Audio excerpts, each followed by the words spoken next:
सभी को नमस्ते जी। वेदार्स चैनल के एक और वीडियो में आपका स्वागत है। आज का हमारा वीडियो है, क्या अथर्ववेद में जादू टोना आदि है। इस वीडियो को एक सीरीज में बनाया जाएगा।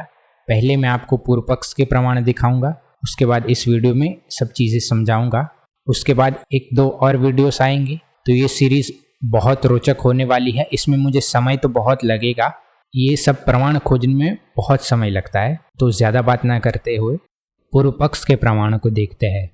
History of Sanskrit literature page 196-97। यहाँ पे ये कह रहा है कि अथर्ववेद में जादू टोने के अलावा कुछ नहीं है। बहुत अलग अलग प्रकार से जादू टोनों का उपाय किया जाता था, अथर्ववेद में यही सब चीज़ें हैं। उसके बाद an outline of the religious literature of India J N Farquhar page 22 और 23। इन्होंने तो ये तक लिख दिया कि अथर्ववेद जो है वो बना ही पुरोहितों की शिक्षाओं के लिए और उनको जादू सिखलाने के लिए है। A history of Indian literature Winternitz ये कहते हैं कि अथर्ववेद तो जादू टोनों से भरा हुआ है। इन्हीं की देखा देखी भारतीय विद्वान भी बुद्ध पूर्व का भारतीय इतिहास श्याम विहारी और सुखदेव विहारी मिश्र बंधुओं ने क्या लिखा है, स्त्रियों का वर्णन इसमें कम है तथा झाड़ने फूकने के मंत्र बहुत से है। जुए में जीतने के लिए सूक्त कहे गए हैं। अथर्ववेद में बलि दिखा रही है। अथर्ववेद का चौथा कांड 37वां सूक्त। यहाँ पे राक्षस, गंधर्व, भूत, अप्सरा ये शब्द आ रहे हैं। तो लोगों को लगता है यहाँ पे तो जादू टोने की बात आ रही है। गंधर्व कहाँ से आ गया, भूत कहाँ से आ गया, अप्सरा कहाँ से आ गई, राक्षस कहाँ से आ गए। अब आइए देखते हैं जादू शब्द के वास्तविक अर्थ क्या है, जादू शब्द का उत्पत्ति कहाँ से हुआ। जादू शब्द फारसी भाषा का है। वहां पर इसका अर्थ बाजीगरी के खेल तमाशे, अमानुषिक करिश्मे, वशीकरण तथा हिंसा, परघात आदि है। परघात का अर्थ दूसरों पे घात करना होता है। जादू शब्द वेद के यातु शब्द का अपभ्रंश है।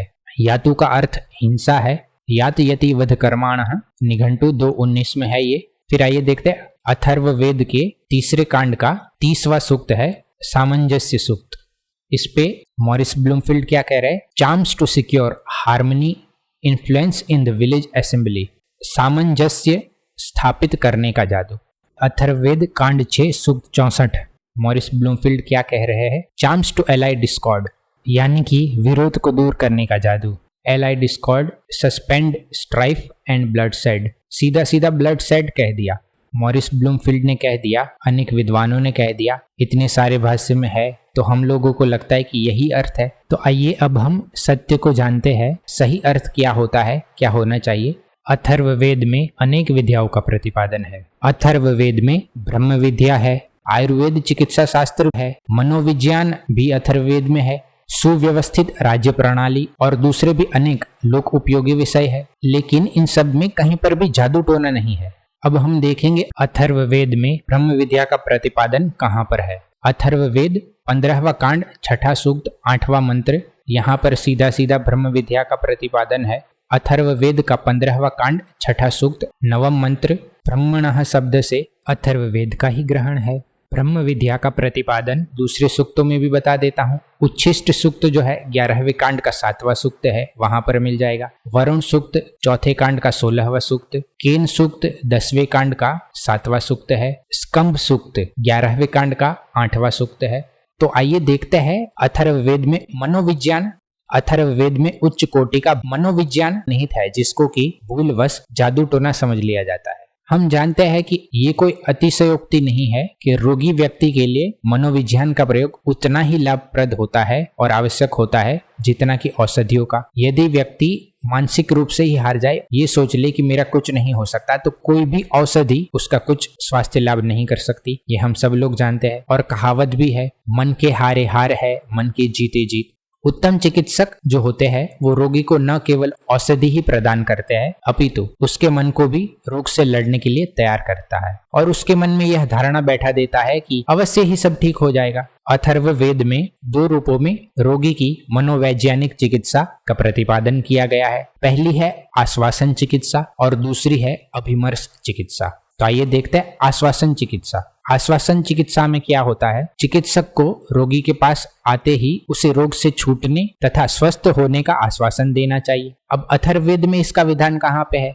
अथर्ववेद 8वां कांड 2रा सूक्त 24वां मंत्र है, हे रोगी तू नहीं मरेगा, नहीं मरेगा, मत डर, तू अवश्य ही स्वस्थ होगा। वहीं आगे के 25वें मंत्र में, हे रोगी, मैं ब्रह्म अर्थात अथर्ववेद को तुम्हारी परिधि बनाता हूँ, तुम नहीं मरोगे। अथर्ववेद 3रा कांड 11वां सूक्त 2रा मंत्र, मरणासन पुरुष को भी मैं बल व प्राण युक्त करके दीर्घ जीवन वाला करता हूँ। अथर्ववेद का 5वें कांड का 13वां सूक्त सर्प विष चिकित्सा के नाम से भी जाना जाता है। देवी पदार्थों और सूर्य के तत्व को जानने वाला दुख निवारक विद्वान निश्चय से मुझे यह उपदेश देता है, जिसके अनुसार बलपूर्वक कहे गए वचनों से तेरे विष को दूर करता हूँ। चाहे सांप ने गहरा दांत गाड़ के घाव किया हो या घाव न करके दंत प्रहार मात्र से विष को शरीर में डाल दिया हो, और चाहे केवल विष का शरीर संपर्क मात्र ही हुआ हो, उस सब प्रकार के सर्प के कांटे को अपने वश करता हूँ। अब मरुभूमि में जिस प्रकार जल सूख कर नष्ट हो जाता है, उसी प्रकार से अपने उपचार से शरीर में प्रविष्ट तेरे विष को हे नाग सर्वथा नष्ट करता हूँ। अर्थात यहाँ पे चिकित्सक के पास गए हुए रोगी को चिकित्सक कह रहा है कि तुम चिंता मत करो, मैं तुम्हारे शरीर से सर्प के विष को दूर कर दूंगा। अब जो आश्वासन चिकित्सा मैंने कहा है, क्या ये सही है? क्या वेद सही कह रहा है? उसको भी देख लेते हैं। ये है गवर्नमेंट की वेबसाइट, उसी का एक आर्टिकल है, Ayurvedic concepts related to psychotherapy.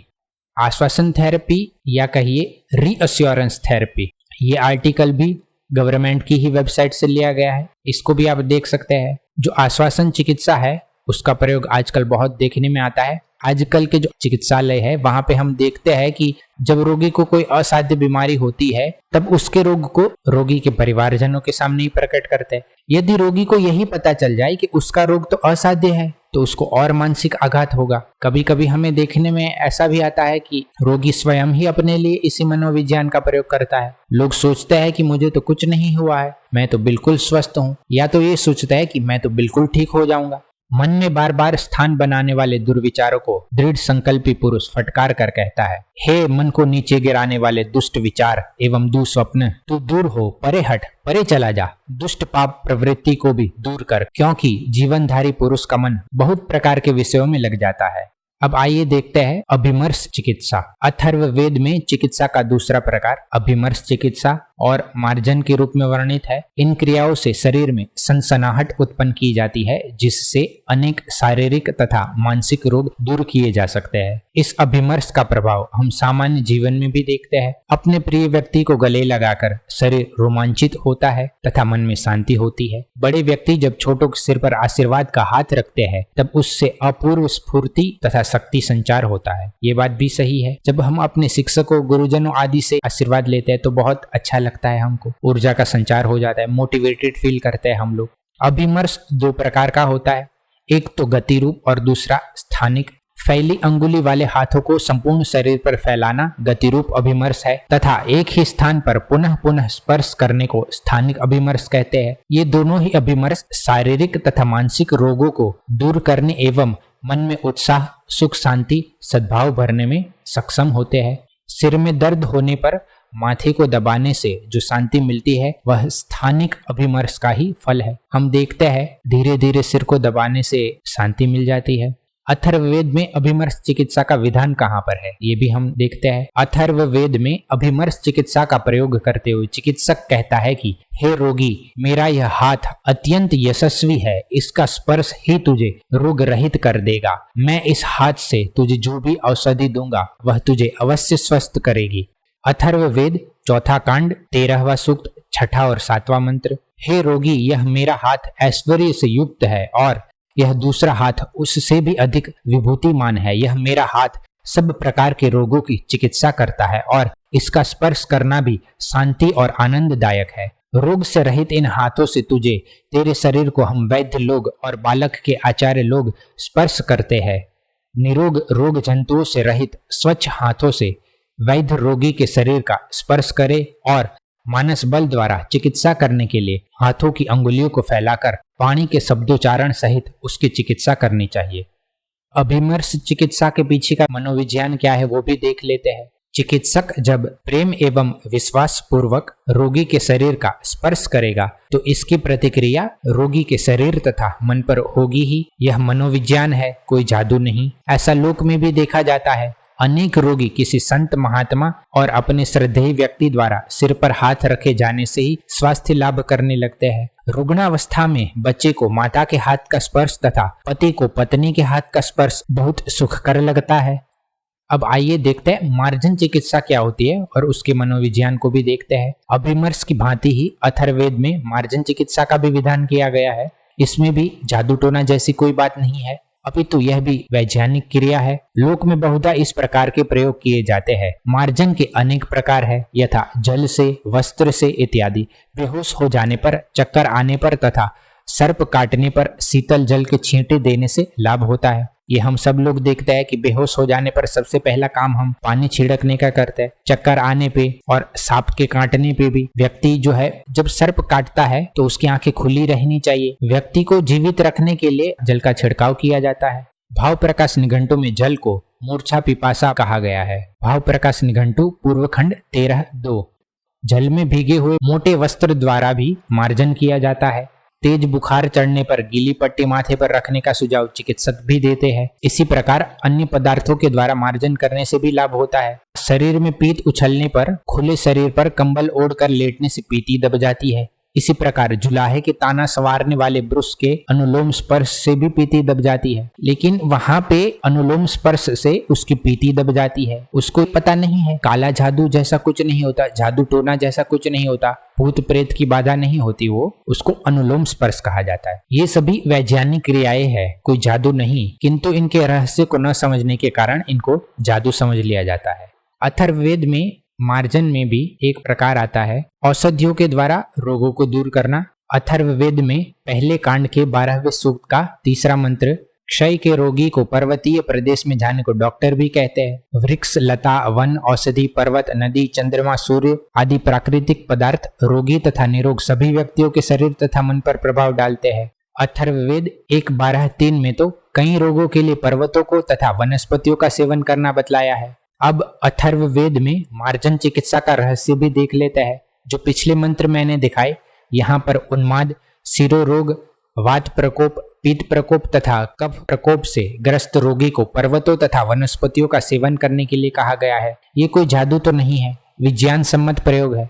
इस प्रकार के अन्य प्रयोग भी देख सकते हैं। ज्वर से ग्रस्त व्यक्तियों को उसिर अर्थात खस तथा दूब आदि शीतल वनस्पतियों के संपर्क में रखा जाता है। कुछ एक औषधियां शीतल होती है, इसलिए ज्वर से ग्रसित व्यक्तियों को उसके संपर्क में रखा जाता है। इसी विज्ञान को न समझकर ओझाओं द्वारा झाड़ फूंक के द्वारा अनेक रोगों को दूर करने का दावा किया जाता है, जो केवल अंधविश्वास एवं अंधश्रद्धा पर आधारित है। हम प्रायः देखते हैं कि इस झाड़े आदि में प्रायः नीम की टहनी ही काम में ली जाती है, किंतु इसके पीछे का रहस्य यह है कि नीम का प्रत्येक अंग उपयोगी है।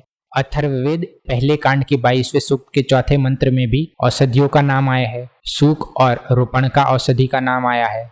1.22.4 का जो मंत्र दिखाया, उस मंत्र में रोपणका और हरिद्रु द्वारा कामला रोग को उतारने के लिए कहा गया है। रोपणका तथा हरिद्रु दोनों ही वनस्पतियां हैं। रोपणका अर्थात दूब तथा हरिद्रु अर्थात हल्दी। इनके साहचर्य से सूक नाम की भी कोई औषधि मानी जा सकती है। यथा कर्णार्जुनु कहने पर कर्ण का अर्थ अंगराज कर्ण ही लिया जाता है, न कि कान आदि। यदि सूक का अर्थ तोता ही लिया जाए तब भी कोई हानि नहीं, क्योंकि अनेक पक्षियों में स्पर्श मात्र से रोग को दूर करने का सामर्थ्य होता है।